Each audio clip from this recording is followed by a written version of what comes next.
पंढरपूरच्या आषाढी यात्रा सोहळ्यासाठी राज्यातून मानाच्या पालख्या पंढरपूरकडे मार्गस्थ झाल्यात। पालख्यांमध्ये लाखोंच्या संख्येने वारकरी सहभागी झाले आहेत आणि पंढरपूरच्या दिशेने मार्गस्थ होत आहेत। यावेळी धैर्यशील मोहिते पाटलांनी विरोधी पक्षनेते राहुल गांधी यांना वारीमध्ये सहभागी होण्यासाठी निमंत्रण दिले।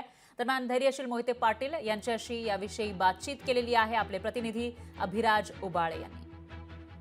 आपल्यासोबत माड्याचे खासदार धैर्यशील भैया मोहिते पाटील आहेत, ज्यांनी नुकतंच काँग्रेसचे नेते राहुल गांधी यांना आषाढी यात्रेमध्ये येण्याचं निमंत्रण दिलेलं आहे। कसा आहे प्रोग्राम आपण धैर्यशील भैयांकडून जाणून घेऊया। भैया, आपण राहुल गांधींना निमंत्रण दिलेलं आहे, कसा प्रोग्राम आहे, कधी ते येणार आहेत?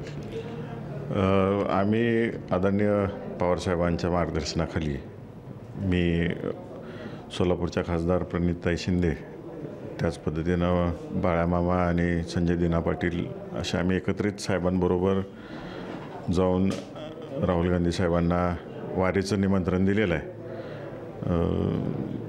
आदरणीय पवारसाहेबांनी वारीचं महत्त्व आणि आजपर्यंतची परंपरा सगळी त्यांना समजून सांगितली।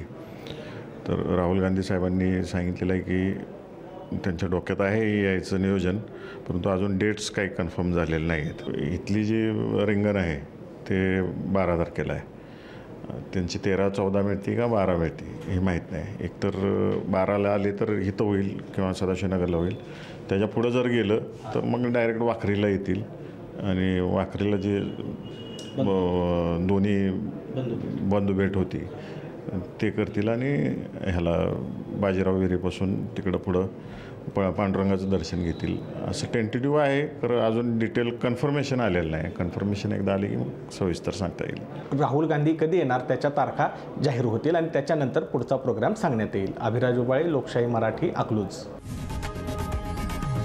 लोकशाही मराठी, ऐका, पहा, जागरूक रहा।